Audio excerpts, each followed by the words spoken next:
Napakasakit ng sampal ni Aling Perla sa mukha ng kabit ng kanyang asawa.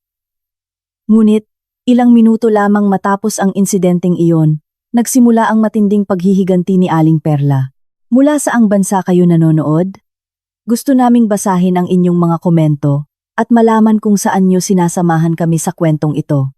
Sa isang tahimik na opisina sa Makati, nagkalat ang tunog ng mga keyboard. Ginawang background music ang tunog na ito habang abala si Beatriz Reyes sa pagpirma ng huling kontrata. Nanginginig ang kanyang mga kamay, hindi dahil sa takot o kaba, kundi sa matinding pag-agos ng adrenaline sa kanyang mga ugat. Matapos ang maraming taon ng pagpapanggap, paninindigan, at pasakit, dumating na sa wakas ang sandali. 3:00 ng madaling araw, sa loob lamang ng ilang oras, magigising si Ricardo Alcantara, ang kanyang asawa, sa katotohanang gumuho na ang kanyang perpektong mundo. Isinara ni Beatriz ang folder na naglalaman ng mga bagong pirmadong papeles. Sa unang pagkakataon sa loob ng maraming taon, ngumiti siya. Hindi ito ngiti ng kaligayahan na ipinapakita sa madla, kundi ngiti ng malamig na paghihiganting ngiti, na pinanday ng maingat at detalyadong plano. Kinuha niya ang kanyang telepono at idinayal ang isang numero na halos nakaukit na sa kanyang isipan.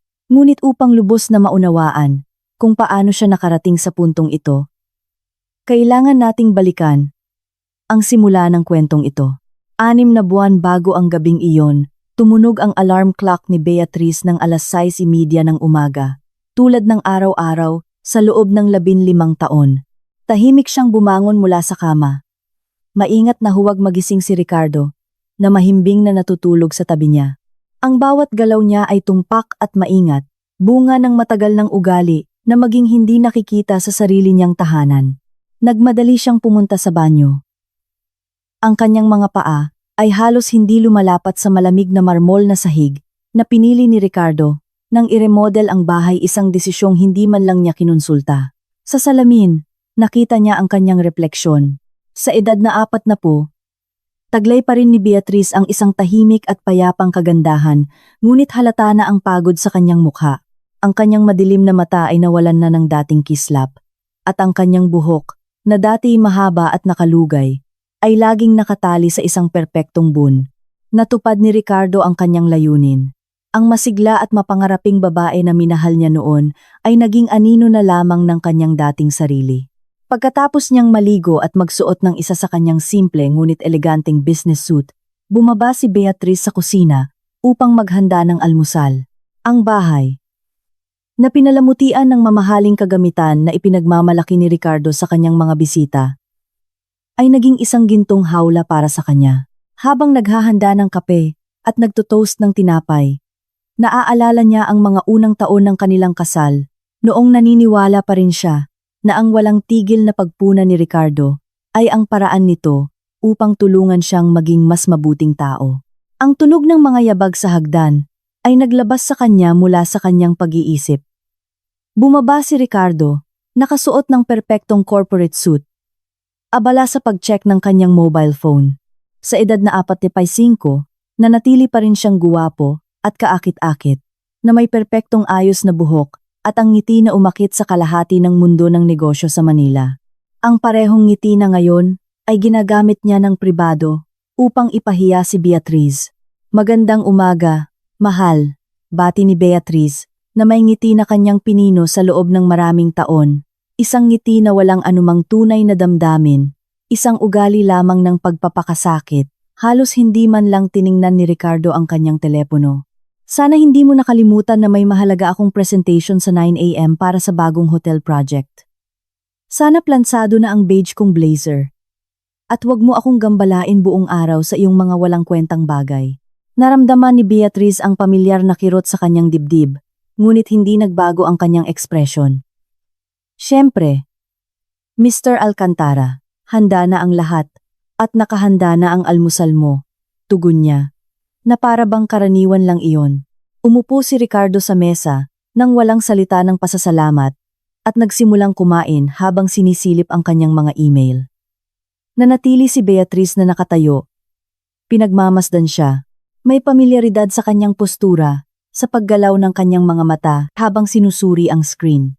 Sa mga nakaraang buwan, napansin niya ang mga pagbabago sa kanyang pag-uugali. Umuuwi siya ng mas huli. Mas madalas siyang ngumiti sa kanyang mga tawag sa telepono at nagsimula siyang mag-ingat sa kanyang hitsura. Kumusta naman ang proyektong iyan ng paggawa ng mga miniature models mo para sa iyong online shop? Tanong ni Ricardo. Nagkukunwaring walang pakialam, ngunit agad na kinilala ni Beatrice ang panimula ng isang kahihiyan. Ayos naman. Mahal. Ngayong linggo, nakatapos ako ng 5 bagong custom-made models para sa mga kliyente sa online. Tumawa si Ricardo ng malakas, na nagparamdam kay Beatrice na maliit. Online clients, Beatrice? You're 40. Naglalaro ka pa rin bang artist ng miniature models? Hindi mo ba sa tingin mo ay oras na para maging seryoso at mag-focus sa real business na ako ang gumagawa? Pinigilan ni Beatrice ang kanyang mga kamao sa likod. Ngunit pinanatili niya ang kanyang tinig na mahinahon. Ito ay isang bagay na kinagigiliwan ko at nagbibigay sa akin ng karagdagang kita. Karagdagang kita? Sabi ni Ricardo na may paghamak. Ang kumita ng iku 1,000 para sa isang model ay hindi karagdagang kita, ito ay pangbulsa. Pero sa palagay ko, para sa isang taong hindi kailanman nagkaroon ng tunay na ambisyon o business acumen, mukhang malaking pera iyan, ano? Bawat salita ay parang sampal. Ngunit natuto si Beatrice na tanggapin ang mga ito nang hindi nagpapakita ng sakit. Gayunpaman, may nagbago sa kanyang kalooban. Hindi na lang ito tungkol sa pagtitiis ng kahihiyan, kundi sa pagmamasid, pag-aaral, at pag-unawa kung sino talaga ang lalaking nakasama niya sa loob ng 15 taon ng kanyang buhay. Tinapos ni Ricardo ang kanyang almusal at lumakad patungo sa pinto. Gabi na ako uuwi ngayong gabi. May importanteng meeting ako sa BGC. Huwag mo akong hintayin. Magpahinga ka na. Hinalikan ni Beatrice si Ricardo sa pisngi, na tinanggap niya ng walang pakialam. Nang sumara ang pinto, nanatili siyang hindi gumagalaw ng ilang segundo, huminga ng malalim. Pagkatapos, nang may sadyang paggalaw, lumakad siya patungo sa home office at binuksan ang laptop ni Ricardo. Naniniwala si Ricardo na si Beatrice ay isang simpleng may bahay, walang kaalaman sa teknolohiya o negosyo, ngunit lubos niyang minamaliit ang kanyang asawa. Sa mga sumunod na araw, pinanatili ni Beatrice ang kanyang karaniwang gawain, ngunit may kakaiba. Ngayon, bawat pag-uusap, bawat kilos, bawat detalye ng buhay ni Ricardo ay maingat na inoobserbahan at itinatala sa kanyang isip. Nagsimula siyang magsulat ng tala-arawan, hindi ng mga emosyon, kundi ng mga konkretong pangyayari. Oras, tawag sa telepono, pagbabago sa pag-uugali, mga pangalan na pabayaan niyang nababanggit. Nang isang hapon, habang tahimik na nagmamasid, dumating si Veronica sa kanyang buhay. Umuwi si Ricardo kasama ang ilang kasamahan para sa isang casual meeting sa bahay. At isa siya sa kanila. Si Veronica ay isang 32 taong gulang na marketing executive na may modernong at agresibong kagandahan na malakas na naiiba sa tahimik na kagandahan ni Beatrice. Sa panahon ng meeting, ginampanan ni Beatrice ang kanyang papel bilang perpektong host. Naghahain ng kape at merienda sa mga bisita. Ngunit agad niyang napansin ang paraan ng pagtingin ni Veronica kay Ricardo at higit sa lahat ang paraan ng pagtingin nito pabalik sa kanya. Mayroong isang malinaw na kimika sa pagitan nila. Isang komplikadong relasyon na lampas sa isang simpleng propesyonal na relasyon. Salamat Mrs. Alcantara. Sabi ni Veronica na may ngiti na hindi umabot sa kanyang mga mata nang ihain ni Beatrice ang kape. Ang swerte ni Mr. Alcantara na may ganoong mapagbigay na asawa. You truly are a woman of service. Ang salitang woman of service ay binigkas na may bahagyang paghamak. Ngumiti si Beatrice ng magalang at nagpatuloy sa paghahain sa iba, ngunit perpekto niyang naintindihan ang mensahe. Alam ni Veronica hindi lamang ang kanyang lugar sa buhay ni Ricardo, kundi mas mataas pa ang tingin niya sa sarili kaysa kay Beatrice. Nang gabing iyon, matapos umalis ang mga bisita, nagkunwari si Beatrice na tulog nang humiga si Ricardo sa kama. Narinig niya itong sinisiyasat ang telepono. At nakita niya ang ilaw ng screen na nagpaliwanag sa mukha nito. Ngumiti siya sa isang paraan na hindi niya naibigay kay Beatrice sa loob ng maraming taon. Nang sa wakas ay makatulog siya, Tahimik na bumangon si Beatrice at nagtungo sa kanyang workspace sa garahe. Doon, napapalibutan ng kanyang mga miniature models at paints.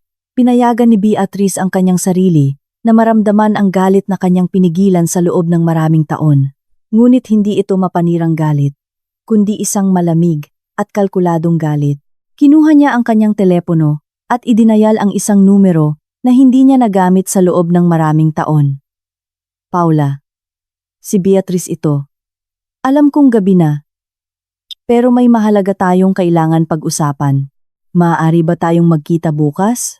Si Paula ay naging kasama niya sa universidad, parehong psychology major, at ngayon ay isa sa mga pinakarespetadong financial analyst at wealth manager sa Manila. Nawalan sila ng kontak sa panahon ng kasal ni Beatrice, ngunit ngayon na ang oras para muling buhayin ang pagkakaibigang iyon. Ang mga sumunod na araw ay isang halo ng tila normal na gawain at mga lihim na paghahanda. Sa araw, pinanatili ni Beatrice ang kanyang papel bilang isang masunurin na asawa. Tinitiis ang patuloy na pagpapahiya ni Ricardo at inoobserbahan kung paano nagiging mas hayagan ang kanyang relasyon kay Veronica.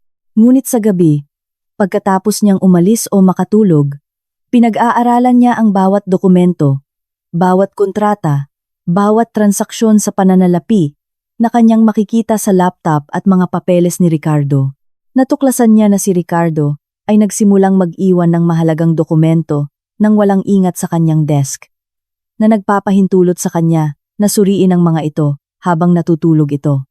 Ito ang paraan kung paano niya natuklasan ang isang bagay na ganap na nagbago ng kanyang pananaw sa kanilang kasal. Ang ilan sa mga pinakamatagumpay na proyekto ni Ricardo, lalo na sa mga high-end condominium developments, ay nabuo sa mga lupain na teknikal na magkasama nilang pag-aari, ngunit pinamahalaan niya ang mga kontrata na parang siya lang ang may-ari.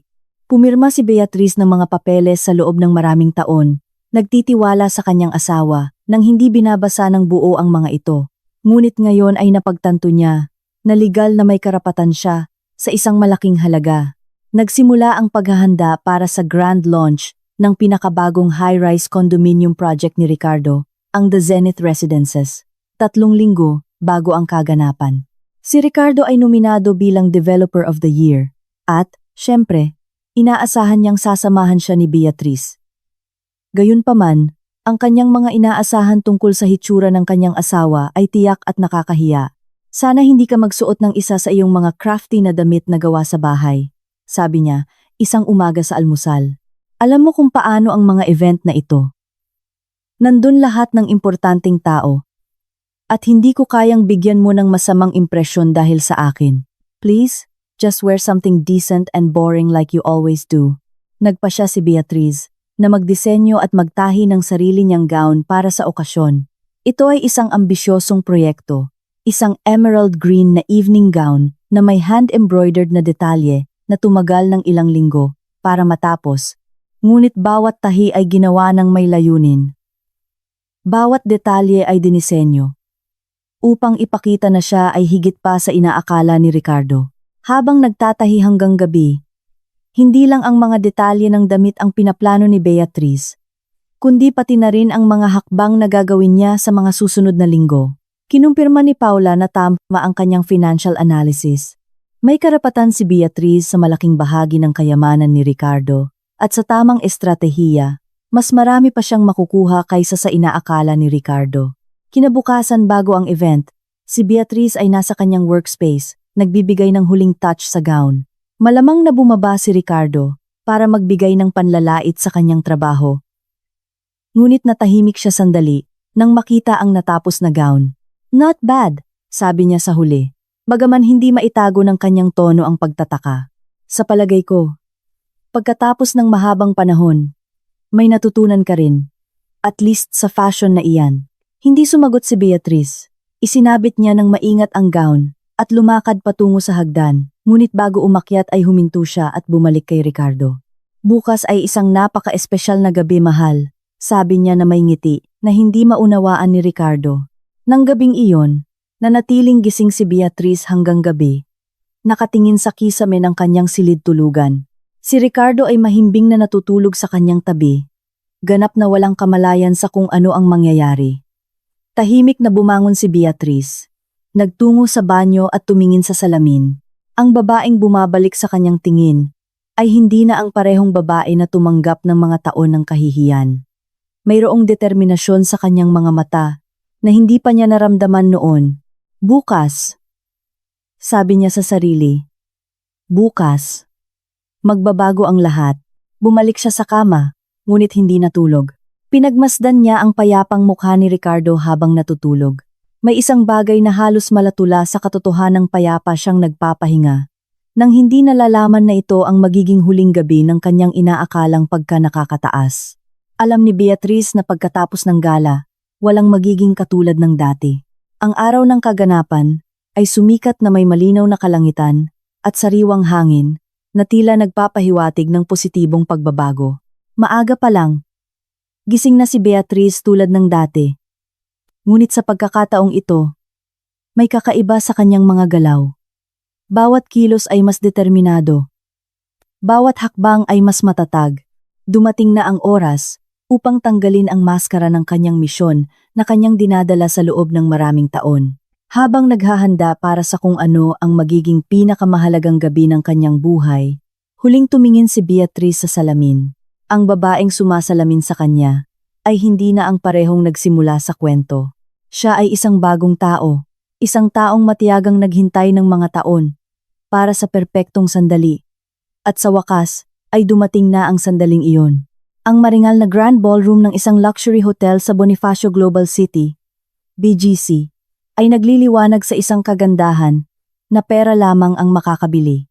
Ang mga ginintuang ilaw ay sumasalamin sa pinakintab na marmol na lobby, kung saan nagtitipon ang mga pinakamahalagang tao sa sektor ng real estate sa Manila para sa pinakamahalagang kaganapan ng taon.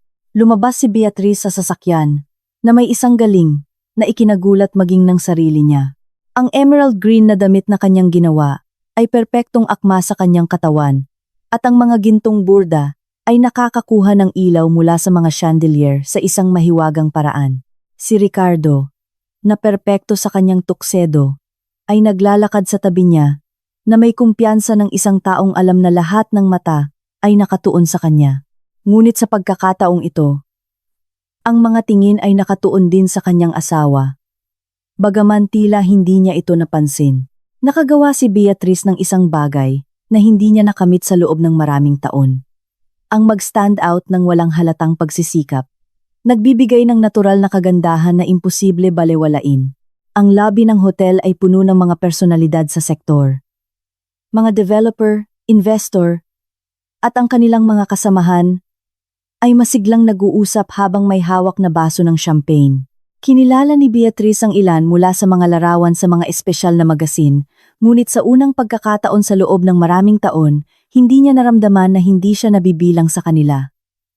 Ricardo, my friend, ang malalim na boses ay umalingaw-ngaw mula sa kabilang bahagi ng lobby. Lumapit ang presidente ng Philippine Developers Association, si Mr. Enriquez, na nakabukas ang mga braso.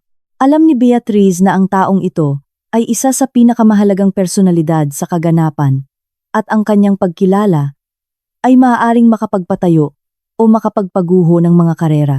Mr. Enriquez, it's a pleasure to see you, sagot ni Ricardo na may pinakakaakit-akit niyang ngiti. I'd like you to meet my wife, Beatrice. Mrs. Alcantara, it's an honor to finally meet you, sabi ni Mr. Enriquez habang kinukuha ang kamay ni Beatrice nang may tunay na paggalang. You look absolutely stunning tonight. That gown is a work of art. Naramdaman ni Beatrice ang init na hindi niya naramdaman sa loob ng maraming taon. Thank you very much, Mr. President. You're very kind. Where did you find such an exquisite piece? The craftsmanship is absolutely impeccable.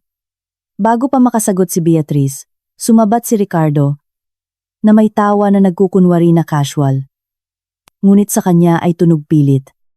Beatrice has her little hobbies. She likes to play with her miniature models and sometimes she applies her crafting skills to dresses. Ang paraan ng pagbigkas niya ng salitang hobbies ay nagdulot kay Beatrice ng pamilyar na pakiramdam ng kahihiyan. Sa halip na lumiliit, tumayo siya at ngumiti, nang may kumpiyansa na ikinagulat ng dalawang lalaki. In fact, I designed and personally made this gown myself, sabi niya, sa isang malinaw at matatag na tinig. Fashion design and crafting are not just simple hobbies for me, Mr. Enriquez. It's a passion I've cultivated for years. Tinitigan siya ni Mr. Enriquez nang may bagong interes. Amazing. Truly amazing. Do you by any chance know Miss Stella Montez, the renowned interior designer who has done the interior styling for our high-end projects? I believe you two should meet. You'd have a lot in common. Nanatili si Ricardo sa kanyang tabi, na may ngiti na lalo pang tumigas habang patuloy na pinupuri ni Mr. Enriquez ang trabaho ni Beatriz. Hindi siya sanay na ang kanyang asawa ang tumatanggap ng ganitong uri ng atensyon, lalo na kung ito ay hawak niya nang may ganoong kahanga-hanga. Ang pag-uusap ay nagambala sa pagdating ng mas maraming bisita. Agad na kinilala ni Beatriz si Veronica na dumating kasama ang dalawang kasamahan mula sa kumpanya. Naka-black cocktail dress siya na nagpapatingkad sa kanyang atletikong figura at ang kanyang buhok ay nakatali sa isang mataas na ponytail na nagbigay sa kanya ng isang sopistikado ngunit malamig na itsura. Lumapit si Veronica sa grupo na may kumpiyansa ng isang taong alam na siya ay malugod na tinatanggap. Mr. Enriquez, Ricardo, it's so good to see you here. Sabi niya na may ngiti na hindi umabot sa kanyang mga mata. Nang sandali siyang tumingin kay Beatriz. Veronica, you look fantastic tonight. Sagot ni Ricardo, na may sigla na lubhang kaiba sa lamig, kung paano niya tinanggap ang mga papuri sa kanyang asawa. Pinagmasdan ni Beatriz ang pagpapalitan, nang may atensyon na kanyang pinino sa loob ng ilang buwan. Mayroong isang pamilyaridad sa paraan ng pagbigkas ni Ricardo sa pangalan ni Veronica, na lampas sa propesyonal, at ang paraan ng pagtingin ni Veronica sa kanya, na may halos hindi maitagong pagmamay-ari, ay kinumpirma ang mga hinala na nilinang ni Beatriz. Mrs. Alcantara, sa wakas ay sinabi ni Veronica kay Beatriz na may ngiti na para sa isang casual na tagamasid ay mukhang magiliw. What an interesting gown. Very local artist feel. Ang pariralang local artist ay binigkas na may parehong paghamak na ginamit niya ilang linggo na ang nakakaraan sa kanilang bahay. Thank you, Veronica. I designed it especially for this occasion. Bagaman ang kanyang tono ay nagpapahiwatig ng kabaligtaran, ang tensyon sa pagitan ng dalawang babae ay malinaw. Ngunit tila hindi ito napansin ng mga lalaki. Ipinagpatuloy ni Mr. Enriquez ang kanyang pakikipag-usap kay Ricardo tungkol sa mga proyekto sa hinaharap, habang sinisiyasat ni Beatriz at Veronica ang bawat isa tulad ng dalawang gladyadora na sinusuri ang kanilang kalaban. Sa susunod na oras, paulit-ulit na nangyari ang eksenang ito. Si Beatriz ay ipinakilala sa iba't ibang prominenteng personalidad ng kaganapan, at sa bawat pagkakataon ay nakatanggap siya ng taos-pusong papuri para sa kanyang kagandahan at kanyang gown. Tila tunay na humanga ang mga developer, investor, at ang kanilang mga asawa sa kanyang presensya at kanyang natural na galing. Ang ilan ay nagpahayag pa nga ng interes sa kanyang mga crafted items at fashion sense. Gayunpaman, sa bawat pagkakataon na nagsisimulang sumikat si Beatriz sa isang pag-uusap, nakakahanap si Ricardo ng paraan upang paliitin ang kanyang mga nagawa o ilihis ang atensyon sa kanyang sarili. At sa bawat pagkakataon na naroroon si Veronica, ang kanyang banayad na mapanira na komento ay lumilikha ng isang kapaligiran ng tensyon na tanging si Beatriz lamang ang lubos na makakaunawa. Inihanda ang hapunan sa pangunahing bulwagan ng hotel na pinalamutian ng marangyang floral arrangement at nililawan ng mga kristal na chandelier.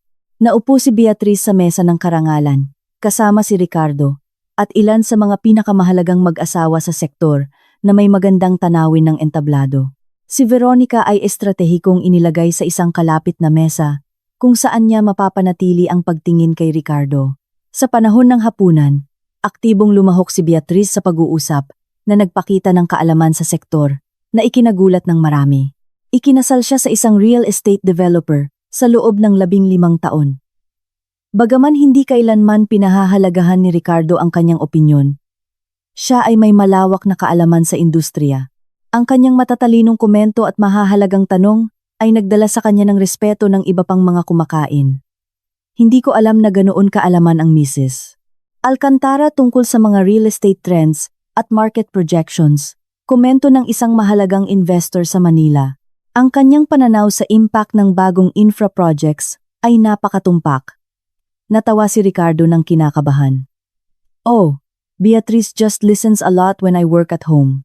I guess some things just stick by osmosis, passive learning. Ito ay muli niyang paraan upang maliitin ang kanyang kontribusyon. Upang ipakita siyang isang pasibong manunood, sa halip na isang aktibong kalahok. Ngunit sa pagkakataong ito, ay hindi niya ito pinayagan. In fact, Mr. C, I've been studying market data and investment reports on my own, sabi niya na may payapang ngiti.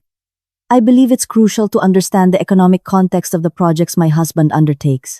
After all, it's our joint investment. Ang pag-uusap ay nagpatuloy at patuloy na lumahok si Beatrice, nang may kumpiyansa na lumalaki bawat minuto. Naramdaman niya ang mga tingin ng paghanga mula sa ibang mga bisita. Ngunit napansin din niya ang lumalagong pagkaasiwa ni Ricardo at ang halos hindi mapigilang iritasyon ni Veronica. Pagkatapos ng hapunan, habang naghahanda ng dessert at kape, nagpaalam si Beatrice upang pumunta sa banyo. Kailangan niya ng isang sandali upang iproseso ang lahat ng nangyari sa gabi. Sa unang pagkakataon sa loob ng maraming taon, naramdaman niya na siya ay pinahahalagahan at nirerespeto. At ang karanasan ay nakapagpapasigla. Ang powder room ng hotel ay kasing luho ng iba pang mga pasilidad, mga salamin na may ginintuang frame, pinakintab na tansong gripo, at malambot na ilaw na nagpapaganda sa sinuman. Habang nagre-retouch ng makeup si Beatrice, narinig niya ang mga yabag sa likod niya. Well, sabi ng boses ni Veronica, the perfect wife gathering herself for her next act. Still playing the part, are we, Mrs. Alcantara? Dahan-dahang humarap si Beatrice, nang hindi nawawala ang kanyang composure na pinanatili niya buong gabi. Veronica, what a coincidence finding you here. Coincidence? Sabi ni Veronica na may malupit na ngiti. Nothing I do around Ricardo is a coincidence. I think it's time we talk frankly, Beatrice. Maingat na isinara ni Beatrice ang kanyang clutch at buong-buong humarap kay Veronica. I'm listening. Lumapit pa si Veronica. Pumapasok sa personal na espasyo ni Beatrice. Listen to me closely, because I'll only say this once. Ricardo doesn't love you anymore. He hasn't loved you for months. He's with me because I give him what you could never give him. Passion. Intelligence. Ambition. You're just an old piece of furniture in his life, something he keeps out of habit. Bawat salita ay parang balisong. Ngunit nanatili si Beatrice na walang ekspresyon. I know you have feelings for my husband, Veronica. But I'm afraid you're confusing physical attraction with true love. Ang tawa ni Veronica ay umalingaw-ngaw sa marmol na banyo. True love? How pathetic you are. Look at yourself in the mirror, Beatrice. Look closely. You're a 40-year-old woman who makes miniature models for online clients. You're boring, predictable, and utterly insignificant. Ricardo is with me because I represent the future, and you're just a reminder of his past mistakes. Naramdaman ni Beatrice ang alon ng galit, ngunit pinayagan siya ng mga taon ng pagsasanay na manatiling kontrolado. If Ricardo feels that way, he should have the courage to tell me himself. Oh honey, he's told me many things.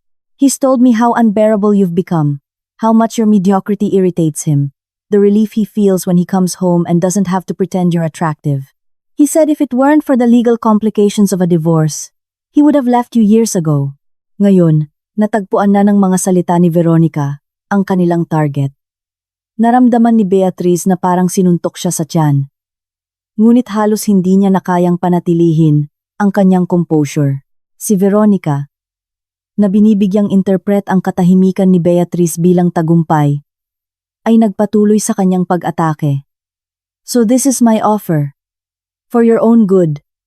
Just disappear, file for divorce, take the miserable share of the fortune that's rightfully yours, and get out.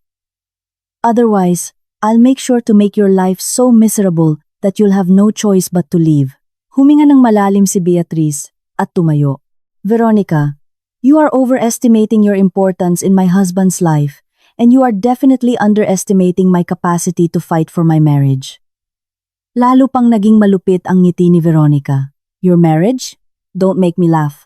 Your marriage is a sham, Beatrice, a lie you maintain for appearances. But I'm going to end it, and there's nothing you can do to stop me. Sa sandaling iyon, nagawa ni Veronica ang kanyang pinakamalaking pagkakamali. Dahil sa galit at pagkabigo, itinaas niya ang kanyang kamay at sinampal si Beatrice sa pisngi. Ang tunog ay umalingaw-ngaw sa tahimik na banyo, at agad na namula ang pisngi ni Beatrice. That, sabi ni Veronica, nang may kasiyahan, is for daring to challenge me. Next time it will be much worse. Maingat na hinawakan ni Beatrice ang kanyang pisngi, nararamdaman ang sakit. Ngunit sa halip na luha ng sakit, may isang bagay na mas mapanganib sa kanyang mga mata, isang malamig at kalkuladong determinasyon. Veronica, sabi ni Beatrice sa isang tinig na hindi man lang nanginginig, katatapos mo lang gawin ang pinakamalaking pagkakamali sa iyong buhay. Nang hindi na naghihintay ng sagot, lumabas si Beatrice sa banyo na buo ang dignidad. Iniiwan si Veronica na nag-iisa sa kanyang sandaling tagumpay. Ngunit habang naglalakad siya sa pasilyo, patungo sa pangunahing bulwagan, alam ni Beatrice na natanggap niya ang pinakamahalagang regalo na maaari niyang hilingin ang perpektong katarungan para sa kanyang gagawin. Nang bumalik siya sa bulwagan, agad na napansin ng ilang bisita ang pulang marka sa kanyang pisngi. Beatrice, what happened to you? Tanong ng asawa ni Mr. Enriquez nang may tunay na pag-aalala. Bago pa makasagot si Beatrice, bumalik si Veronica sa bulwagan na may ngiti ng pagmamataas. Lumapit si Ricardo, na nakikipag-usap sa ilang kasamahan nang makita ang gulo. What's going on here? Tanong niya habang salitang tiningnan si Beatrice at Veronica. Tinitigan ni Beatrice ang kanyang asawa. Veronica and I had a small altercation in the powder room. She hit me. Ang katahimikan na sumunod ay nakakabingi. Lahat ng malapit na bisita ay tumahimik upang makita kung paano reaksyon ni Ricardo sa akusasyon na sinaktan ng kanyang kasamahan ang kanyang asawa. Tiningnan ni Ricardo ang namumulang pisngi ni Beatrice at pagkatapos ay si Veronica na may ekspresyon ng peking inosensya. Sa isang sandali na tila walang hanggan, naisip ni Beatrice na sa wakas ay ipagtatanggol siya ng kanyang asawa. Ngunit pagkatapos ay gumawa si Ricardo ng isang bagay na nagpabago sa lahat ng magpakailanman. Nagsimula siyang tumawa. Hindi ito isang kinakabahan o awkward na tawa. Ito ay isang tunay na pagtawa na parang talagang nakakatawa ang sitwasyon sa kanya. Oh, Beatrice, always so dramatic. You probably just bumped into something. And now you're blaming Veronica. You know how clumsy you are. Ang mga salita ay tumama kay Beatrice, na parang isang pisikal na suntok, ngunit ang sumunod ay mas masama pa. Tiningnan si Ricardo ang mga bisita na pinagmamasdan ng eksena nang may lumalagong pagkaasiwa, idinagdag ni Ricardo na may malupit na ngiti. Perhaps this will teach her her place. Ang buong bulwagan ay natahimik. Maging ang mga bisita na hindi nakasaksi sa unang pagpapalitan ay napagtanto na may isang nakakagimbal na nangyari. Isang babae ang nag-akusa ng isa pa ng panggugulo at ang asawa. Sa halip na aliwin o imbestigahan, ay pinili na ipahiya sa publiko ang kanyang sariling asawa. Naramdaman ni Beatrice na parang nabukas ang lupa sa ilalim ng kanyang paa. Hindi lang siya pisikal na inatake, kundi ipinahiya pa sa harap ng pinakamahalagang tao sa sektor ng real estate sa Manila.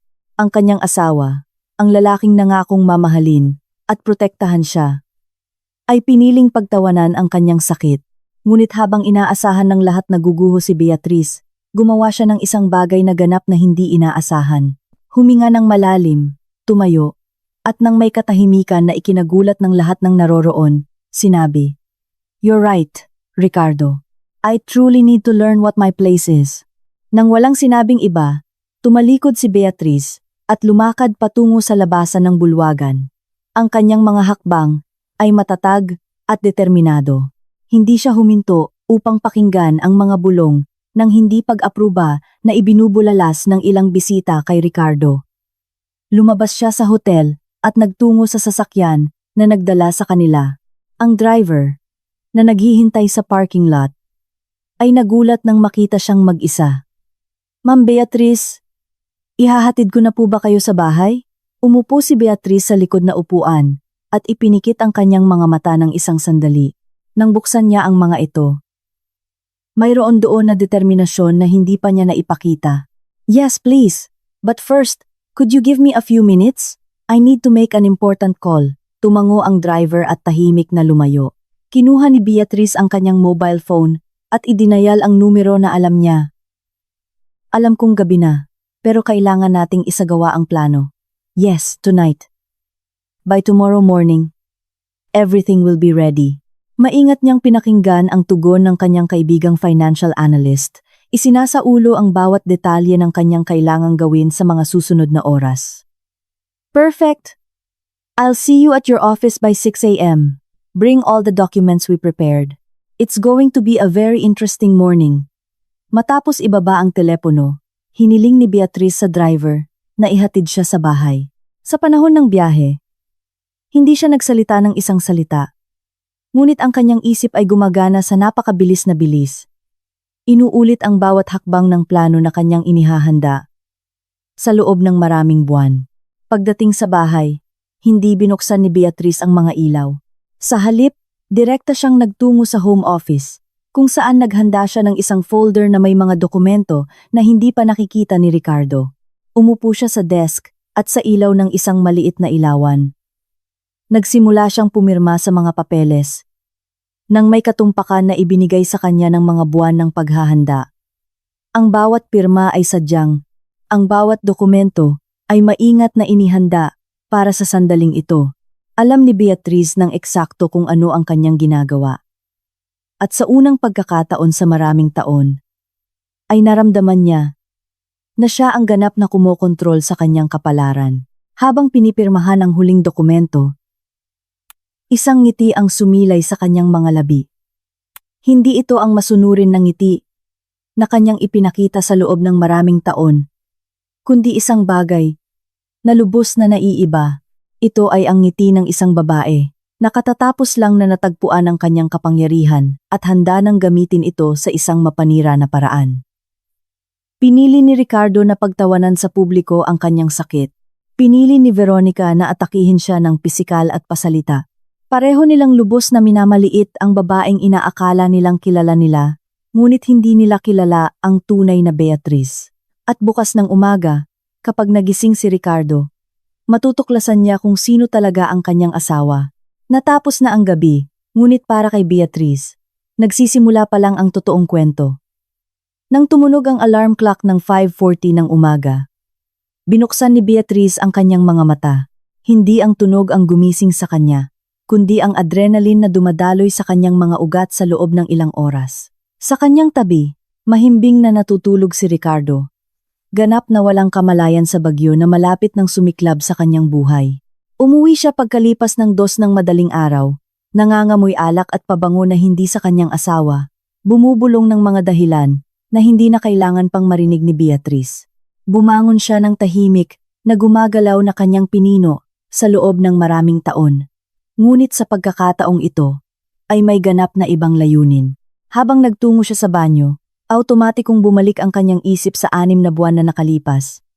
Nang magsimulang magbago ang lahat, ang eksaktong sandali ay isang hapon ng Martes, nang matagpuan niya si Ricardo sa home office na nagre-repaso ng mga financial statements at investment portfolios na inakala niyang hindi niya kailanman maiintindihan. Nang hapong iyon, pumasok si Beatrice sa home office upang dalhan siya ng kape tulad ng dati. Ricardo was engrossed in his laptop, with several confidential documents scattered on the desk. As she approached, he quickly closed a folder and looked at her with irritation. "Can't you knock before coming in? I'm dealing with important matters you wouldn't understand." Humihingi ng paumanhin si Beatrice, tulad ng dati, at inilapag ang tasa ng kape sa desk. Ngunit sa kanyang pag-alis, may isang bagay na pumukaw sa kanyang pansin. Sa mga papeles na sinubukan ni Ricardo na itago, Nakita niya ang kanyang pirma sa isang dokumento na hindi niya naaalala na pinirmahan kamakailan. Ito ay isang sulyap lamang, ngunit sapat na iyon upang pukawin ang kanyang pag-usisa. Nang gabing iyon, nang umalis si Ricardo para sa isa sa kanyang mga sinasabing business meetings, bumalik si Beatriz sa home office. Halos isang oras ang ginugol niya sa paghahanap ng kombinasyon ng safe na inakala ni Ricardo na lihim, ngunit nakita na niya itong binubuksan ng 12-dosenang beses sa loob ng mga taon. Sa loob ay may isang folder na may markang joint investments at sa loob nito ang impormasyon na ganap na magpapabago sa kanyang pananaw sa kanilang kasal. Sa simula ng kanilang relasyon, nang lubos pa rin siyang nagtitiwala kay Ricardo, pinirmahan niya ang maraming dokumento na ipinakita sa kanya ni Ricardo bilang simpleng legal na formalidad o kinakailangan ng bangko. Hindi kailanman kinuwestiyon ni Beatriz ang mga dokumentong ito. Naniniwala na ang kanyang asawa ay kumikilos para sa pinakamahusay na interes ng pareho. Gayunpaman, sa pagsusuri ng bawat papel ng maingat, natuklasan niya na siya ay isang legal na co-owner ng mga ari-arian na nagkakahalaga ng 10-10 milyong piso sa real estate development business na kanilang itinayo. Ang pagtuklas ay isang pagkabigla. Hindi lamang siya niloko sa loob ng maraming taon tungkol sa tunay na halaga ng kanilang ari-arian, kundi pinamahalaan ni Ricardo ang mga ari-ariang ito na parang eksklusibong kanya, gumagawa ng mga mahahalagang desisyon sa pananalapi nang hindi siya kinukonsulta. At ang pinakamasakit ay ginagamit niya ang mga ari-arian na ito bilang garantiya para sa mga negosyo na hindi niya alam. Doon niya napagpasyahan na kontakin si Paula. Si Paula at Beatriz ay magkahiwalay noong kolehiyo, parehong psychology major, at ngayon ay isa sa mga pinakarespetadong financial analyst at wealth manager sa Manila. Ang kanilang unang pagkikita ay naganap sa isang discreet na coffee shop sa BGC, malayo sa mga social circles kung saan maaaring makilala sila ni Ricardo. Dumating si Beatriz na kinakabahan dala ang mga kopya ng lahat ng dokumento na kanyang natagpuan. Si Paula, isang eleganteng babae na may maikling buhok at matalas na tingin. "Beatriz, what you're showing me is more serious than you think," sabi ni Paula matapos suriin ang mga papeles ng halos isang oras. Hindi lang tinago ng iyong asawa ang impormasyon sa pananalapi, kundi pinamamahalaan din niya ang mga ari-arian na teknikal at legal na hindi niya ganap na pag-aari. This could constitute financial abuse and gross mismanagement of joint assets. Ipinaliwanag ni Paula na ang mga dokumento na pinirmahan ni Beatriz ay nagpapagawa sa kanya ng legal na co-owner ng 6 na high-end condominium units, 2 commercial spaces sa prime locations, at 40% ng mga share ng Alcantara Developments, Incorporated, na pinamamahalaan ni Ricardo. Ang kabuuang halaga ay isang numero na nagpatulala kay Beatriz. But there's something more important you need to understand, patuloy ni Paula. With the right documentation and correct procedures, you can not only claim your legitimate share of these assets, but you could potentially gain majority control of several of them. Ricardo has been so careless in his paperwork, so sure of your supposed ignorance, that he's left legal loopholes everywhere. Sa mga sumunod na linggo, nagsimulang mamuhay si Beatriz ng dobling buhay. Sa araw, pinanatili niya ang kanyang papel bilang masunurin na asawa, tinitiis ang patuloy na pagpapahiya ni Ricardo, at inoobserbahan kung paano nagiging mas hayagan ang kanyang relasyon kay Veronica. Ngunit sa gabi, pagkatapos niyang umalis o makatulog, pinag-aaralan niya ang bawat dokumento, bawat kontrata, bawat transaksyon sa pananalapi na kanyang makikita. Nagbigay si Paula sa kanya ng isang discreet na grupo ng mga pribadong detective at forensic accountant na maingat na sinubaybayan ang bawat galaw sa pananalapi ni Ricardo sa loob ng nakaraang 5 taon. Ang natuklasan nila ay isang komplikadong network ng mga transaksyon na nagpayaman kay Ricardo, ngunit palagi niyang ginagamit ang mga ari-arian na legal na pag-aari ng mag-asawa. Lingguhan ang kanilang mga pulong ni Paula, palaging sa iba't ibang lugar at palaging may pinakamataas na diskresyon. Sama-sama silang bumuo ng isang plano na kasing elegante at kasing mapanira. Gagamitin nila ang parehong mga batas at pamamaraan na ginamit ni Ricardo upang itago ang impormasyon, ngunit sa pagkakataong ito ay laban sa kanya. Ang plano ay binubuo ng ilang yugto. Una, inihanda ni Paula ang lahat ng kinakailangang dokumentasyon upang ilipat ang mayoriyang pagmamay-ari ng Alcantara Developments Incorporated sa pangalan ni Beatriz. Ito ay posible dahil ang orihinal na mga dokumentong pinirmahan, maraming taon na, ang nakakaraan, ay nagbigay ng kapangyarihan ng paglilipat na ganap na binaliwala ni Ricardo. Pangalawa, kinilala nila ang lahat ng corporate bank account na nauugnay sa mga ari-arian kung saan may legal na karapatan si Beatriz. Sa tamang dokumentasyon, maaari nilang i-freeze ang mga ari-ariang ito hanggang sa malutas ang legal na pamamahagi ng mga ari-arian. Ikatlo, at marahil ang pinakamahalaga, inihanda nila ang isang sibil na demanda para sa mapanlinlang na pamamahala ng conjugal property. Ito ay hindi lamang makakabawi ng kung ano ang legal na pag-aari ni Beatriz, kundi maaari rin itong magbigay sa kanya ng karagdagang kompensasyon para sa mga taon ng hindi autorisadong pamamahala. Sa panahong ito ng paghahanda, naranasan ni Beatriz ang isang malalim na pagbabago. Bawat kahihiyan mula kay Ricardo, bawat mapanira na komento, bawat gabing umuuwi siya ng gabi na nangangamoy ibang babae, ay naging panggatong sa kanyang determinasyon. Hindi na ito tungkol sa pagliligtas ng kanyang kasal o pagbawi ng respeto ng kanyang asawa. Ito ay tungkol sa katarungan. Ang pampublikong kahihiyan sa Grand Launch ang siyang huling catalyst, ngunit kahit na iyon ay sa ilang paraan ay inaasahan. Nagbabala si Paula kay Beatriz na malamang natataasan ni Ricardo ang antas ng kahihiyan habang mas nagiging tiwala siya kay Veronica at naghanda sila ng mga contingency plan para sa iba't ibang sitwasyon. Ngayon ayos ng umaga, nakatayo sa kanyang banyo, handa si Beatriz na isagawa ang huling yugto ng plano. Mayroon siyang appointment ng 7 sa opisina ni Paula, kung saan pipirmahan niya ang mga huling dokumento at i-activate ang mga bank transfer na magbabago sa lahat ng magpakailanman. Nagbihis siya ng maingat, pinili ang isang navy blue na business suit na nagpapakita ng autoridad at profesionalismo. Hindi na siya ang masunurin na babae ng mga nakaraang taon. Ngayon ay opisyal siyang magiging Beatriz Reyes, isang investor at mayoriyang shareholder ng isa sa pinakamahalagang real estate empire sa Manila. Habang nagme-makeup, nag-vibrate ang kanyang telepono na may mensahe mula kay Paula. All systems go. Papers ready. Bank team on standby. Today, your life changes, my friend. Sumagot si Beatriz ng simple na nagtatago ng maraming taon ng pagpaplano. On my way. Tahimik siyang bumaba sa hagdan. Maingat na hindi magising si Ricardo. Sa kusina, naghanda siya ng kape tulad ng libu-libong beses na niyang ginawa. Ngunit ito ang huling pagkakataon bilang ignorante at masunurin na asawa na inakala ni Ricardo na siya. Habang naghihintay na maluto ang kape, huling sinuri niya ang isang maliit na maleta na maingat niyang inihanda sa nakaraang linggo. Sa loob ay may mga personal na dokumento, ilang alahas na mana ng kanyang ina, at sapat na damit para sa ilang araw. Hindi siya nagdala ng marami dahil sa pupuntahan niya ay hindi niya kailangan ang mga pag-aari ng kanyang nakaraang buhay.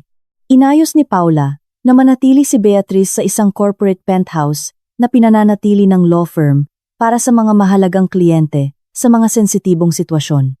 Ito ay isang eleganteng at discreet na lugar kung saan siya maaaring manirahan habang nalulutas ang mga legal na aspeto ng paglilipat ng ari-arian.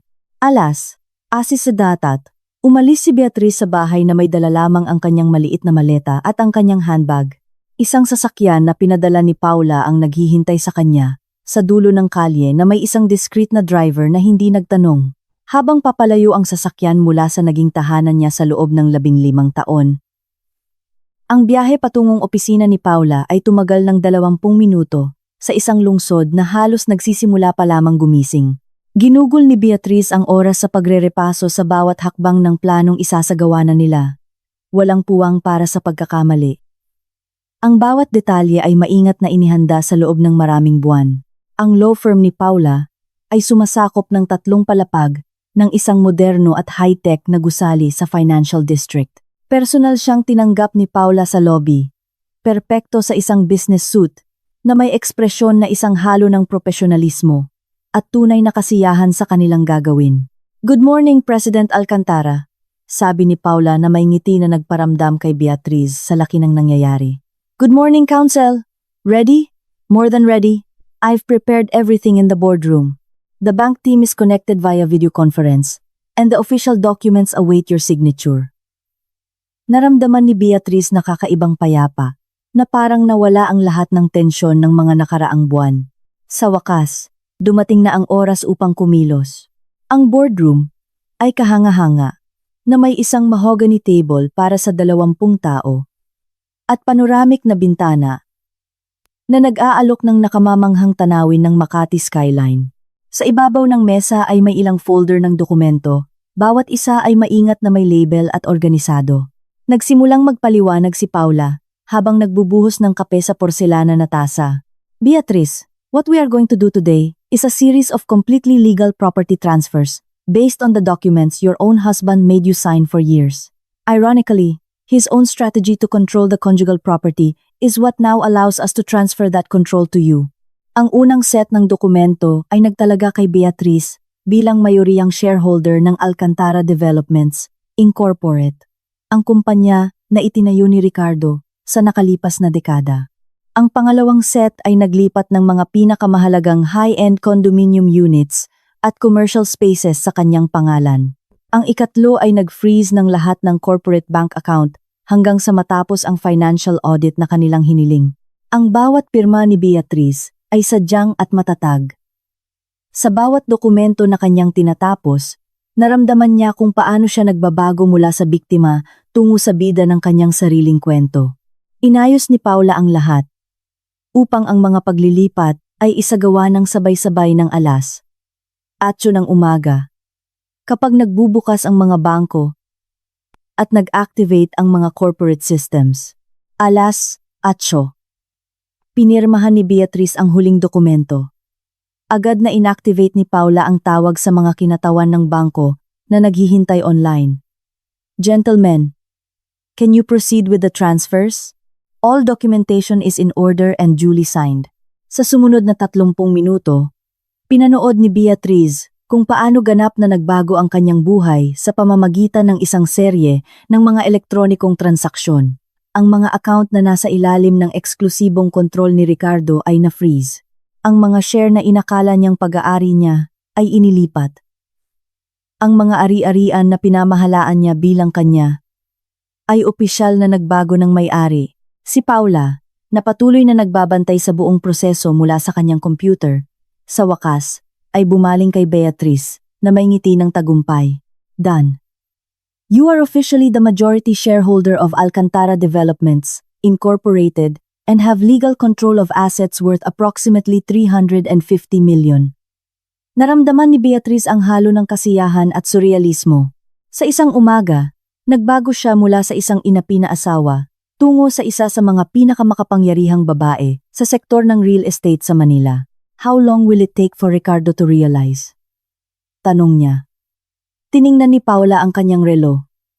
Probably already knows. Banking systems send automatic notifications when a corporate account is frozen. His day is going to start very differently than he planned. Habang nag-uusap sila, tumunog ang telepono ni Paula. Isa ito sa kanyang mga kontak sa pangunahing bangko, kung saan pinamahalaan ni Ricardo ang mga corporate account. Maikli ang pag-uusap, ngunit nang ibaba niya ang telepono, mayroong ekspresyon ng kasiyahan si Paula. He just tried to access the main company account to make a transfer. The system denied him access and informed him that he must contact the bank's legal department. He also tried to access his corporate email, but access has been blocked by court order. Lumapit si Beatrice sa bintanang may panoramikong tanawin at pinagmasdan ang lungsod na nakalatag sa kanyang harapan. Mula sa pananaw na ito, lahat ay tila iba. Hindi na siya ang hindi nakikitang asawa ng isang matagumpay na developer. Siya si Beatrice Reyes, isang visionary investor sa sarili niyang karapatan, na may kapangyarihang gumawa ng mga desisyon na makakaapekto hindi lamang sa kanyang kinabukasan, kundi pati na rin sa daan-daang empleyado at 12-dosenang mga high-rise condominium projects. Lumapit si Paula at inabot sa kanya ang isang karagdagang folder. These are the documents for the new board of directors that will take over the company. I've selected a top-tier team of professionals who can help you manage the transition without affecting ongoing projects. There's also a proposal for a complete restructuring of the administrative leadership. Maingat na sinuri ni Beatriz ang mga dokumento. Bawat pangalan, bawat panukala, bawat estratehiya, ay maingat na isinasaalang-alang upang matiyak hindi lamang ang kaligtasan ng kumpanya, kundi ang paglago nito sa ilalim ng bagong pamunuan. And Veronica? Tanong niya sa huli. Ngumiti si Paula, nang may ekspresyon na halos parang mandaragit. Veronica has a temporary contract that expires in 2 months. Legally, the new management can decide not to renew it without specific explanations. But frankly, when she finds out what happened, she'll probably resign herself. We've also received reports that her performance has been subpar lately, likely due to distractions. Sa sumunod na 2 oras, sinuri ni Beatriz at Paula ang bawat aspeto ng bagong sitwasyon.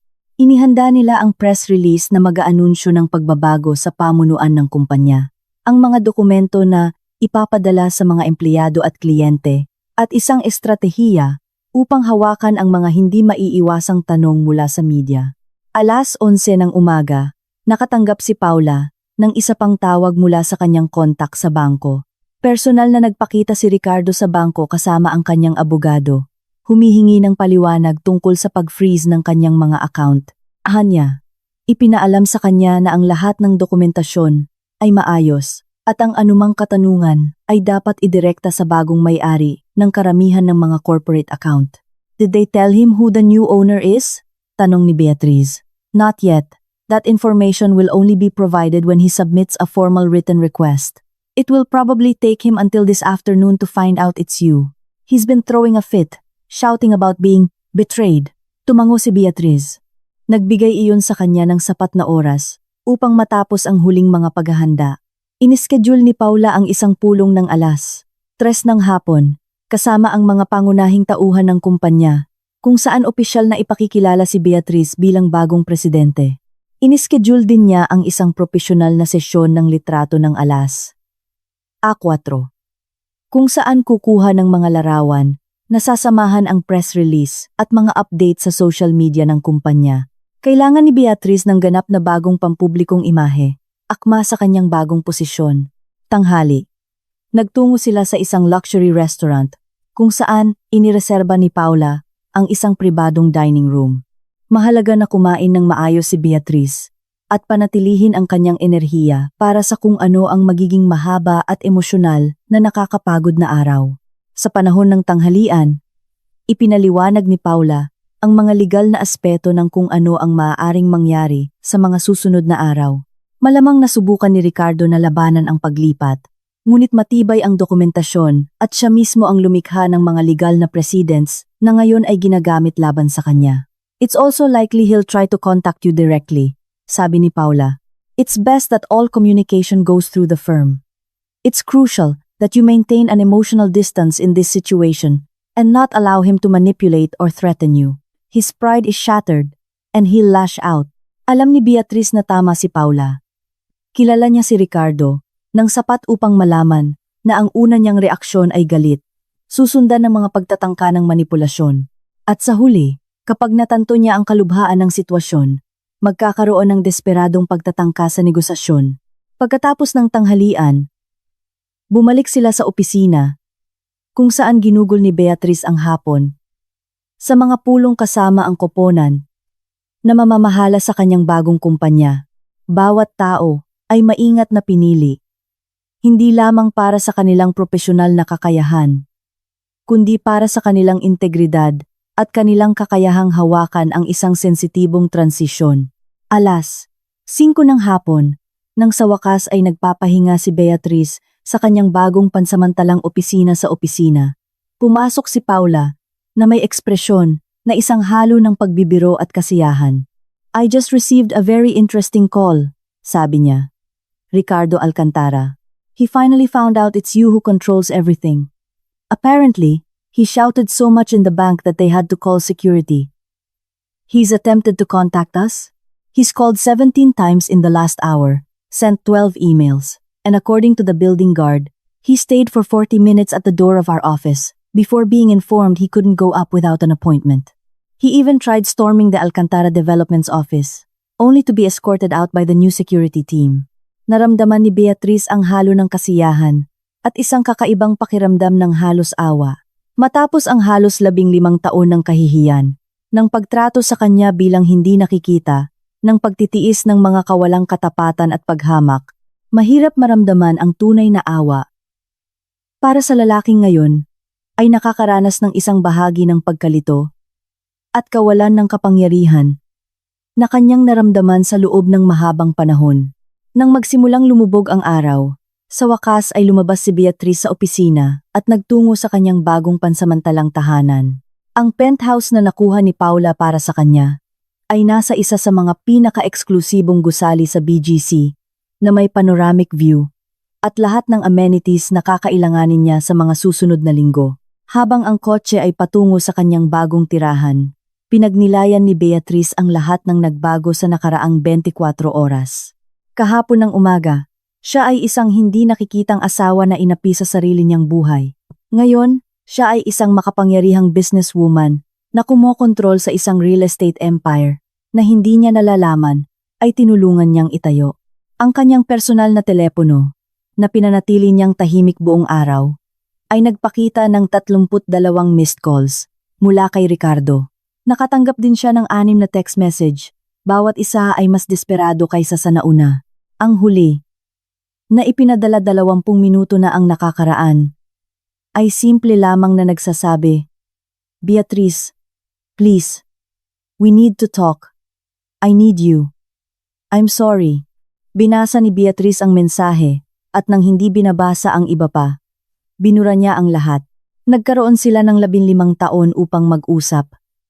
At sa loob ng 15 taon na iyon, ay pinili niyang ipahiya, maliitin, at ipagkanulo siya. Tapos na ang oras ng mga pag-uusap.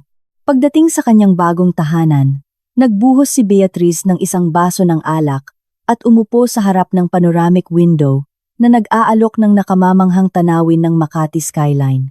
Mula doon, makikita niya ang mga ilaw ng ilan sa mga gusali na ngayon ay pag-aari niya.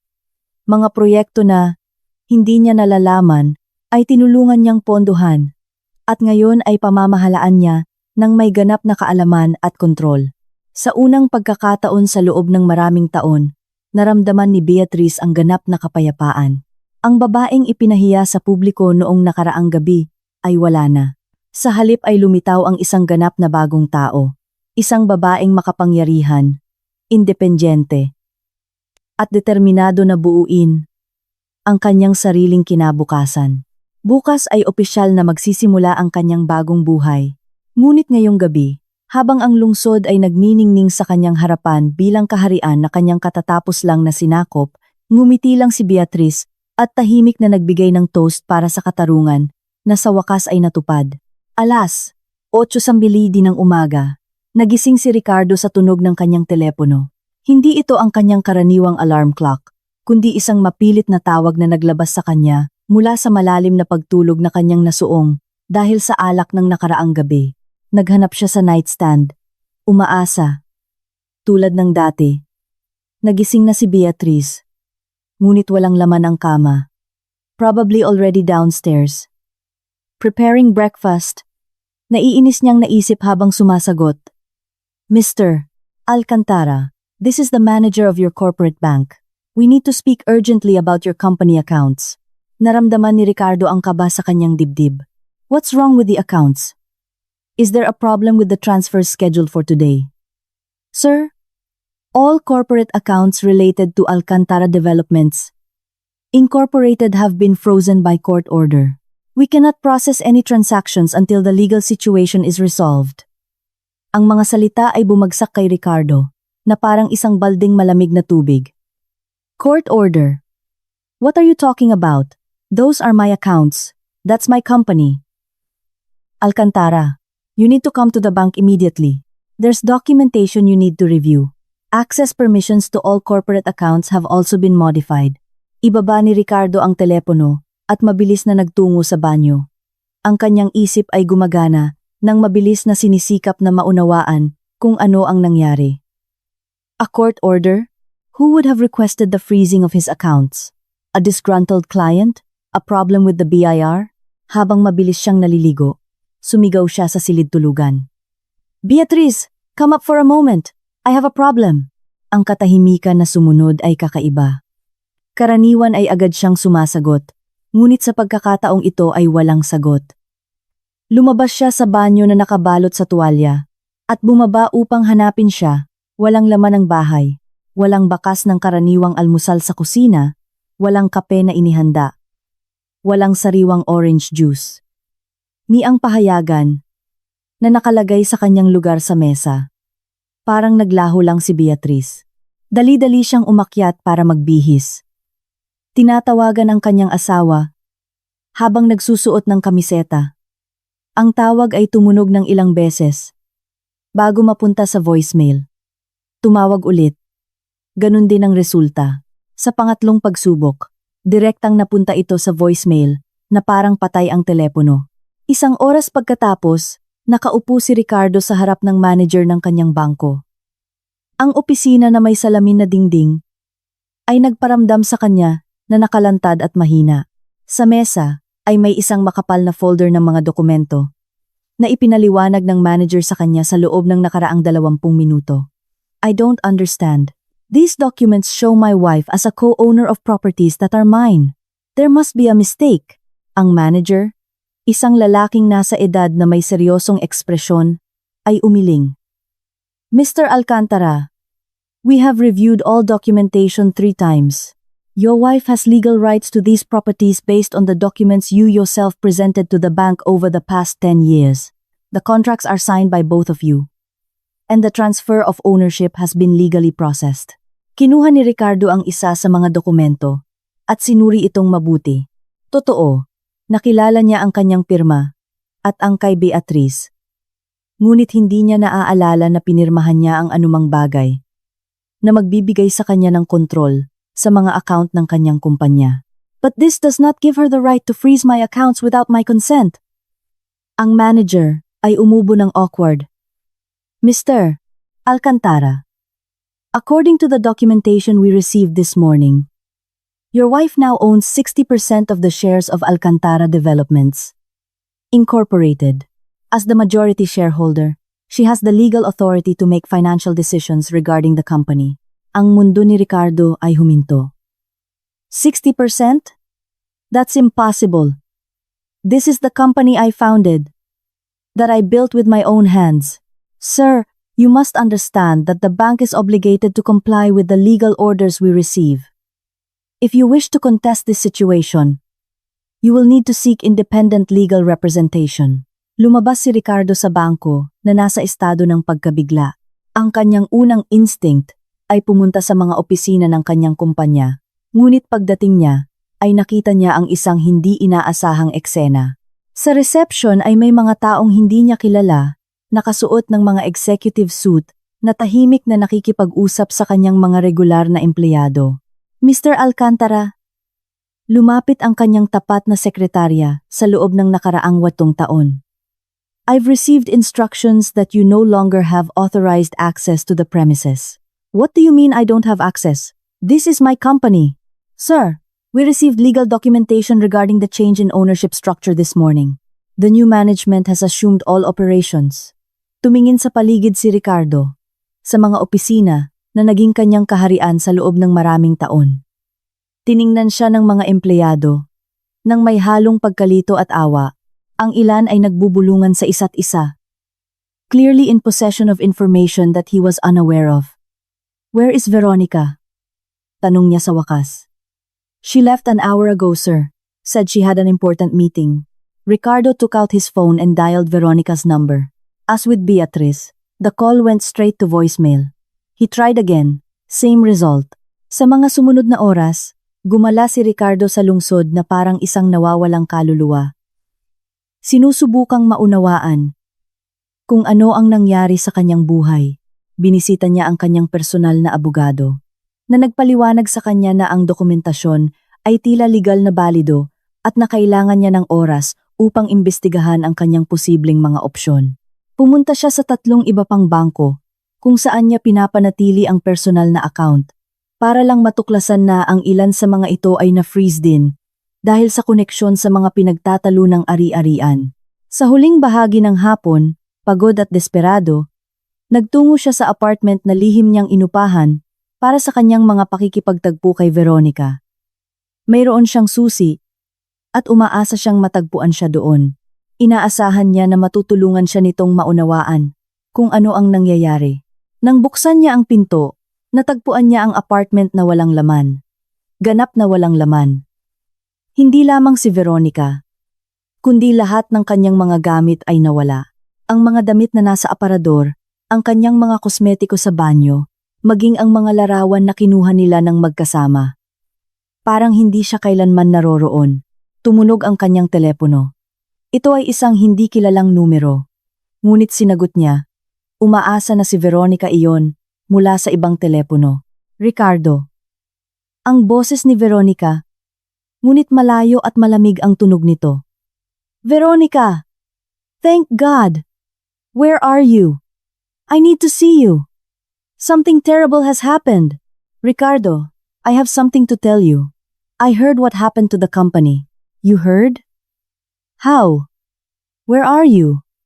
May mahabang katahimikan bago sumagot si Veronica. At the airport, a competing firm in Singapore offered me a position. A really good one, Ricardo. What? What are you talking about? When did you decide that? Veronica sighed. A sound barely audible. Ricardo, I can't be with someone who has no professional future. What we had was exciting when you were successful, when you had power. But now what, Veronica? This is temporary. I'll get everything back. No, Ricardo, you won't get anything back. And honestly, after seeing how you treated your wife last night, I realized what kind of man you are. If you could humiliate her like that publicly, what guarantee do I have that you wouldn't do the same to me? Ricardo felt as if he had been punched in the stomach. Veronica, please. I love you. We can get through this together. Ang tawa ni Veronica ay malamig at malupit. Love? Ricardo, what we had wasn't love. It was mutual convenience. I had access to important contacts, and you had the thrill of being with a younger woman. But now that you have nothing to offer me, there's no reason to continue. Goodbye. Ricardo. Naputol ang tawag. Sinubukan ni Ricardo na tawagan ulit, ngunit disconnected ang telepono. Naiwan siyang mag-isa sa walang laman na apartment, napapalibutan ng katahimikan ng isang buhay, na nag-unaw sa loob ng wala pang 24 oras. Sa unang pagkakataon sa loob ng maraming taon, kinailangan ni Ricardo na harapin ang katotohanan kung sino siya ng walang kapangyarihan, pera, at kumpanya na nagbigay kahulugan sa kanyang pagkakakilanlan. Samantala, daan-daang kilometro ang layo, sa isa sa mga pinakamarangyang hotel sa Singapore, si Beatrice ay naghahanda para sa isa sa mga pinakamahalagang sandali ng kanyang bagong karera. Ang International Women in Real Estate Leadership Summit ay ginaganap bawat 2 taon, at ngayong taon ay inimbitahan si Beatrice bilang isa sa mga pangunahing tagapagsalita. Ang imbitasyon ay dumating 3 araw matapos niyang kontrolin ang kumpanya. Lihim na nakikipagtulungan si Paula sa kanyang mga kontak sa industriya upang iposisyon si Beatrice hindi bilang asawang nagmana ng kumpanya, kundi bilang ang visionary strategist na nasa likod ng tagumpay ng Alcantara Developments sa loob ng maraming taon.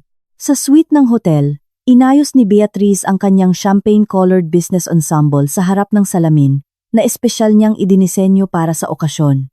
Ito ay elegante, ngunit makapangyarihan. Pambabae, ngunit may autoridad. Bawat detalye ay binalak upang ipakita ang imahe ng isang babae na natural na nabibilang sa pinakamataas na antas ng corporate power.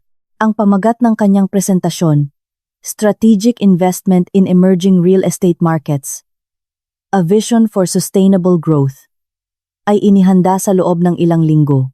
Ngunit higit pa sa mga datos at pagtataya sa pananalapi, alam ni Beatrice na ang kanyang personal na kwento ang siyang tunay na kukukumbinsi sa mga tagapakinig. Ang pangunahing auditorium ng convention center ay puno ng higit sa 500 babaeng negosyante mula sa buong Asya. Nang umakyat si Beatrice sa entablado, sinalubong siya ng palakpakan na ikinagulat niya dahil sa init at tagal nito. Malinaw na nagsimula na ang kanyang kwento, na kumalat sa mga sirkulo ng negosyo. Sa loob ng sumunod na 45 minuto, hindi lang ibinahagi ni Beatrice ang kanyang mga estratehiya sa pamumuhunan, kundi pati na rin ang kanyang pananaw sa pagpapalakas ng kababaihan sa isang sektor na tradisyonal na pinangingibabawan ng mga lalaki. Nagsalita siya tungkol sa kahalagahan ng pinansyal na edukasyon, ang pangangailangan para sa mga kababaihan na kontrolin ang kanilang sariling mga ari-arian at kung paano gawing propesyonal na pagkakataon ang personal na kahirapan. Ngunit sa panahon ng question and answer portion, dumating ang sandali na magtatakda ng kanyang bagong pampublikong imahe. Isang mamamahayag mula sa isang business magazine ang tumayo at nagtanong, "Miss Reyes, many in the industry are wondering how you managed to take control of such an established company so quickly and effectively. Could you share the details of that transition?" Ngumiti si Beatrice na may kumpiyansa na lumago ng husto sa mga nakaraang linggo. The transition was not quick at all. It was the result of years of careful observation, silent education, and strategic planning, although many saw me simply as the wife of a successful businessman. For 15 years I was learning, studying, and preparing for the moment when I could actively contribute to the growth of our projects. Are you saying you always intended to assume leadership of the company? Not exactly. But I would say that I always knew I had the skills and vision necessary to contribute in a significant way. When the opportunity to take on a more active role presented itself, I was completely prepared for it. It was about readiness, not merely ambition. Isa pang mamamahayag ang nagtaas ng kamay. "Miss Reyes, it is rumored that your rise in the company was preceded by a difficult personal situation. How do you manage the balance between personal challenges and professional responsibilities?" Huminto si Beatrice. Alam na ito ang tanong na kanyang hinihintay. I believe that all strong women face a moment when they have to decide if they are going to let circumstances define them or if they are going to take control. For me, personal challenges were not an obstacle, but the catalyst that motivated me to demonstrate my true potential. It was about reclaiming my narrative and my destiny. Nagsigawan ang mga tagapakinig. Nagtagumpay si Beatrice na ibahin ang maaaring tingnan bilang kwento ng isang magulong diborsyo tungo sa isang naratibo ng pagpapalakas at paglampas sa sarili. Pagkatapos ng presentasyon, pinalibutan siya ng 12 ng mga negosyante na gustong makilala siya, makipagpalitan ng kontak, at tuklasin ang mga pagkakataon para sa kooperasyon. Maraming internasyonal na kumpanya ang nagpahayag ng interes na makipagsosyo sa Alcantara Developments sa ilalim ng kanyang bagong pamunuan. Nang gabing iyon, sa gala dinner ng summit, kinilala si Beatrice bilang Visionary Leader of the Year in Real Estate. Ang parangal ay hindi lamang nagdala sa kanya ng prestihiyo, kundi pati na rin ng internasyonal na kontak na ganap na magpapabago sa saklaw ng kanyang kumpanya. Sa mga sumunod na araw, habang nakikilahok sa mga workshop at bilateral na pagpupulong, nakatanggap si Beatrice ng mga panukala para sa mga proyekto sa Malaysia, Thailand, at Vietnam.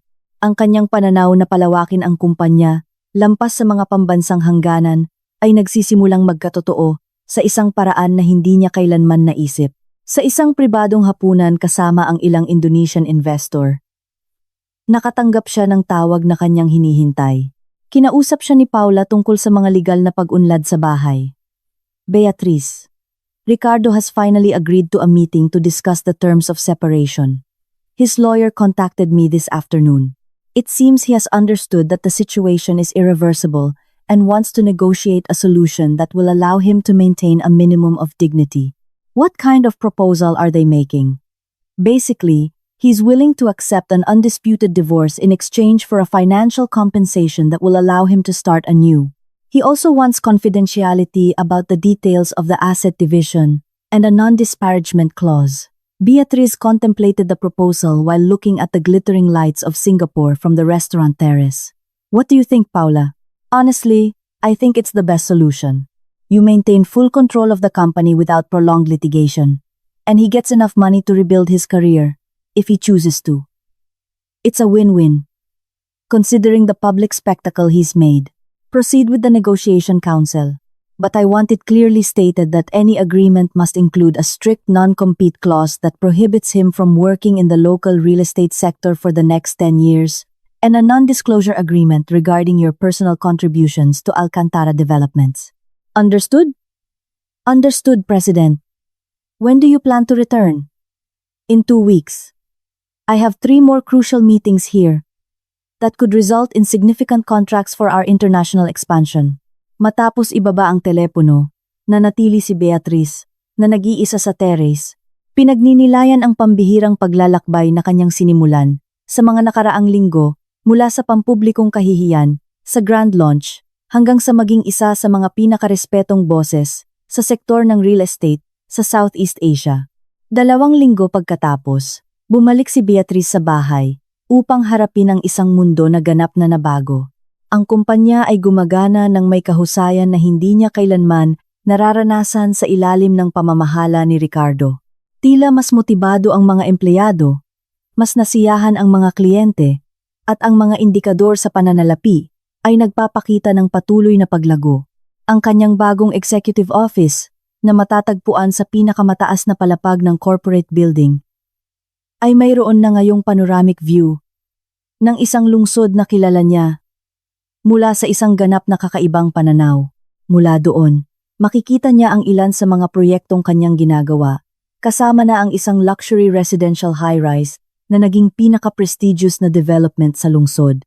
3 buwan matapos kontrolin ang kumpanya, si Beatriz ay nasa kanyang bagong tahanan, isang penthouse na kanyang binili sa isa sa mga pinaka-eksklusibong gusali sa Rockwell, Makati.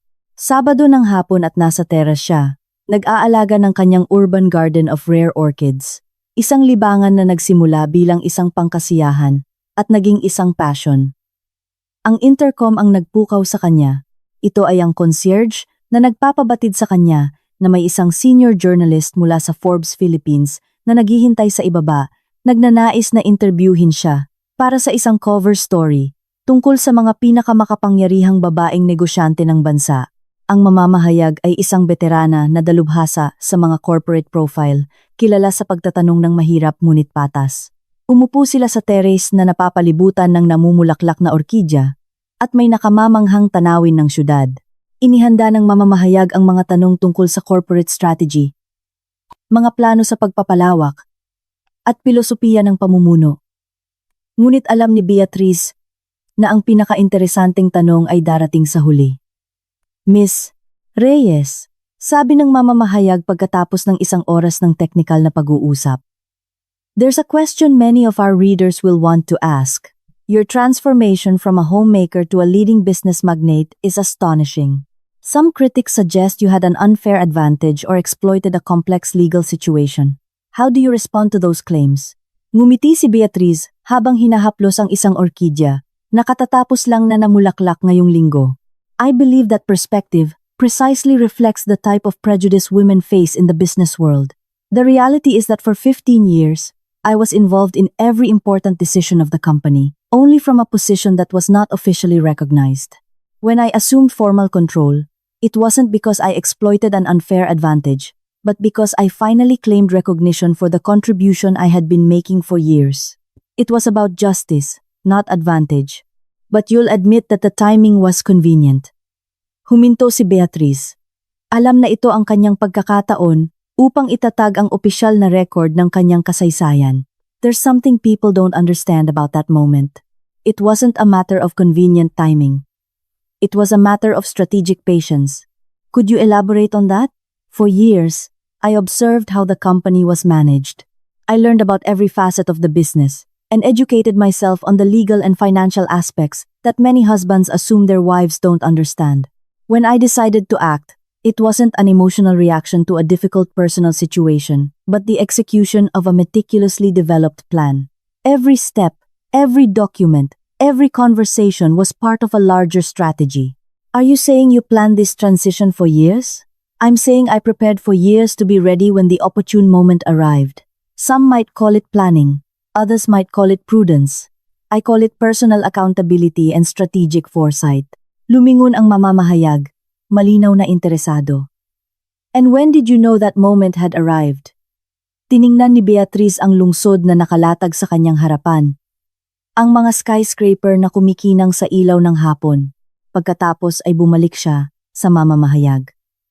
When I realized it was no longer about saving a marriage or a partnership, but about protecting a legacy that I had helped build, and that my voice would never be truly heard otherwise, that was the moment I knew I had to act. One last question, Miss Reyes. Many women who may be in similar situations to what you experienced will be reading this interview. What advice would you give them? Maingat na pinag-isipan ni Beatriz ang kanyang sagot. I would tell them that patience is not passivity, and preparation is power. Sometimes circumstances force us to act, but if we have used our time wisely, we will be ready when that moment comes. Never underestimate your own capacity for growth and resilience, and never let anyone diminish your worth. And how do you know when it's the right time to act?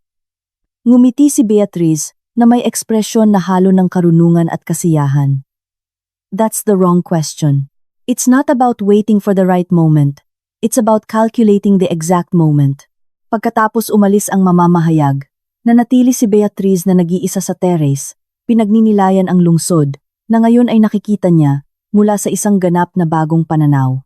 Ang araw ay nagsisimulang lumubog, na lumilikha ng isang nakamamanghang paglalaro ng mga kulay na sumasalamin sa mga gusaling salamin na kanyang tinulungan pondohan at itayo. Ang kanyang telepono ay nag-vibrate na may mensahe mula kay Paula. Divorce papers finalized. Ricardo accepted all terms. You are officially free. And Alcantara is officially yours. Binasa ni Beatriz ang mensahe, at nang hindi sumasagot ay isinantabi niya ito. Ang kalayaan ay hindi nagsimula sa isang papel ng diborsyo. Nagsimula ito nang gabing nagpasya siyang tigilan ang pagiging invisible sa kanyang sariling buhay.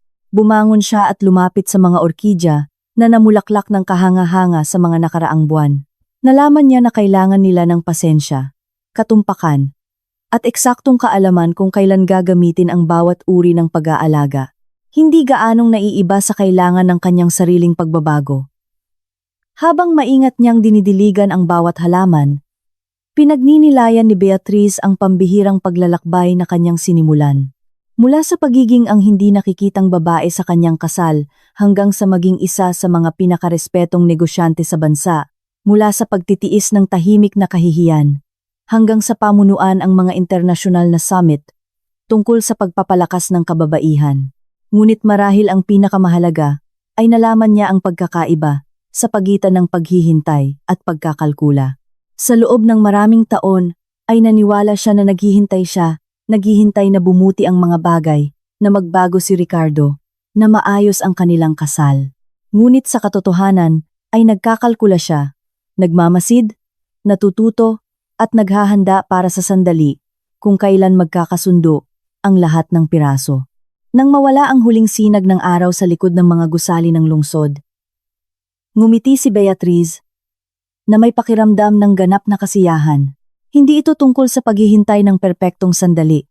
Ito ay tungkol sa pagkakalkula ng eksaktong sandali upang kunin ang buhay na palagi niyang nararapat.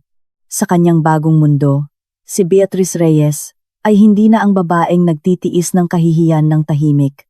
Siya ang arkitekto ng kanyang sariling kapalaran, ang visionary president ng kanyang sariling empire, at ang may akda ng isang kwento ng pagbabago na nagbibigay inspirasyon sa mga kababaihan sa buong kontinente.